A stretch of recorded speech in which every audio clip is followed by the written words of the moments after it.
ုပ်တို့ကပြမခဲ့မိသောကာယကံမှုဝစီကံမှုမနောကံမှုတို့ကိုတောင်းပန်ဝန်ချကြောပါ၏ရှင်ဘုရားကျွန်ုပ်တို့အပေါ်၌ပြမသောကာမိတိညာကိုလည်းကျွန်ုပ်တို့မှာ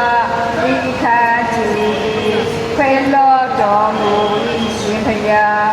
30ကုန်ကျင်လေကြကုန်သောလူနာပြမ